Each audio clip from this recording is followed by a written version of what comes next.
인천 청라에서 주차장에서 이 전기차에서 화재가 발생해서 많은 피해를 낳고 있습니다. 왜 충전도 아닌 사흘째 그저 주차 중이었던 저 벤츠 전기 차량에서 걷잡을 수 없는 열 폭발 현상의 화재가 나서 40대의 차량을 전소시키고 100여 대의 차량에게 피해를 입혔을까 의문입니다. 그런데 저 화재가 난 전기 차량의 배터리가 알고 봤더니 리콜 전력이 있었던 중국산 배터리인 것으로 드러났습니다. 리콜 전력 배터리, 벤츠 전기차 세단 사고 차량, 중국산 배터리를 탑재했던 것으로 드러났습니다. 그런데 그 배터리는 2021년 3만여 대에 리콜을 했었던 안정성 논란이 있었던 배터리였습니다. 경찰은 차량의 배터리를 집중적으로 살펴볼 계획이다 라고 밝혔고요. 벤츠사 측의 기술자도 감식에 참여하겠다라고 밝혔습니다. 어제 마침 현장 합동 감식 조사가 있었는데요. 그 장면 함께 보시죠.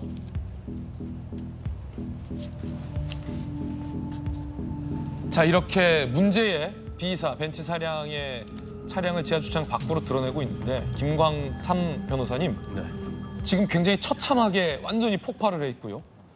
저 배터리가 과거에 3만여 대 리콜이 있었을 정도로 결함이 있었던 논란이 있던 배터리인데 배터리가 저 벤츠 배터리가 아닌가 봐요. 벤츠는 배터리 만들지 않나 봐요. 어떻게 보십니까? 이제 자동차 제조업체가요. 배터리 자체는 생산하지 않습니다. 그렇군요. 그래서 이제 배터리만 전문적으로 생산하는 업체들이 있어요. 우리나라도 뭐 아주 유명 업체, 삼성의 SDI랄지, 뭐 엔솔이랄지 많은 업체가 있죠. 근데 저 벤츠사에서 쓰는 배터리는 그 중국 업체의 배터리를 썼다고 그래요. 그래서 이제 배터리 종류도 많이 있습니다. 뭐 MCN이랄지 여러 가지 종류가 많이 있어요. 근데 이건 MCN이라고 그럽니다. 그래서 망간, 니켈, 코발트로 만든 배터리라고 하는데 네. 지금 약간 지금 국가수도 마찬가지고 경찰에서도 지금 판단하기 어려운 부분이 뭐냐면 이제 배터리가 충전할 때 과충전됐다랄지 아니면 운전 중에 어디 충격을 받았다랄지 아니면 운전 중에 이것이 굉장히 발열 현상이 있어서 음극재와 양극재가 있거든요. 근데 이게 어떠한 뭐 색달랄지 뭐 충돌이 있었을 때 생기는데 이게 59시간 동안 그냥 주차해놨다는 거예요. 그게 미스터리잖아요.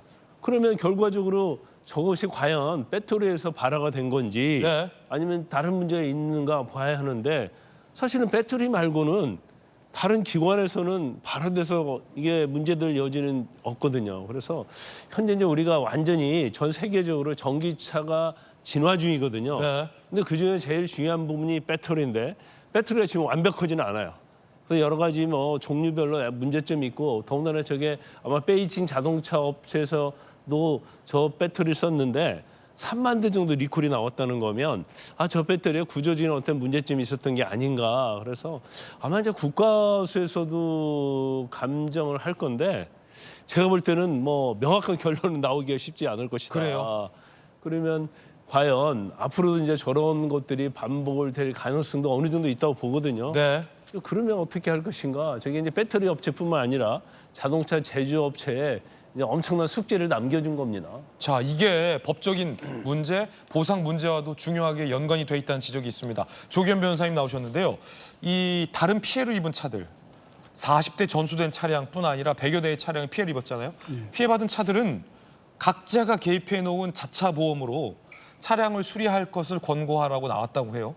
그러면 각각의 보험사들은 그 발화 차량에 가입돼 있는 보험사에게 구상권을 청구하는 방안이 검토되고 있다고 하는데 저 보험사는 이게 화재의 이유가 차량의 결함인지 배터리의 결함인지 여부 등도 구분해야 된다, 규명해야 된다 뭐 이런 얘기가 있더라고요. 보상 문제도 상당히 복잡할 것 같아요.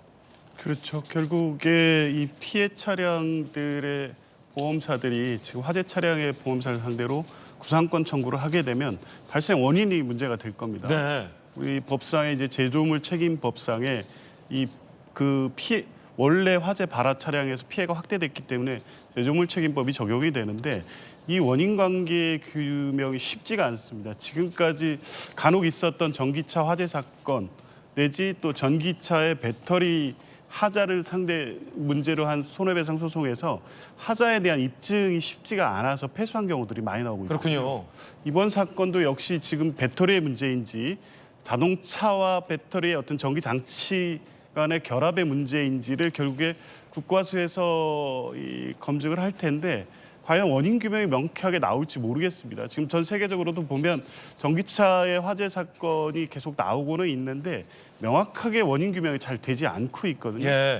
이번 사건 역시도 국과수에서 어떤 결론을 내놓을지 지금 속단하기는 어렵습니다만 과거에 이 차량에 들어간 배터리가 화재 특정 환경에서 화재가 발생할 우려가 있기 때문에 리콜된 전력이 있다는 이유만으로 원인이 이 배터리라고 바로 단정하기는 어렵고 실제 이 화재 발생과 배터리 하자 간의 인과관계가 확인이 돼야 되는데 글쎄요, 이 부분이 어떻게 될지 지금은 속단하기는 좀 어려운 상황입니다. 그렇군요.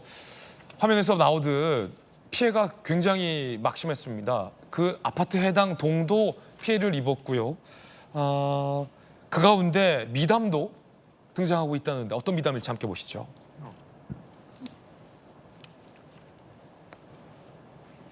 인근에서 세차장을 운영하고 있는 분의 사례가 감동을 주고 있습니다. 김영호 세차장 운영.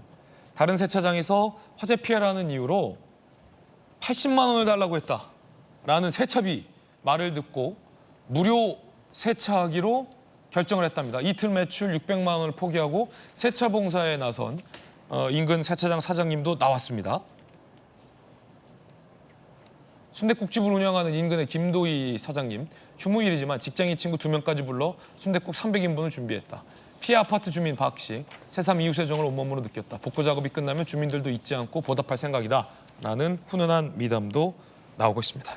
이게 또 한국인의 정이죠.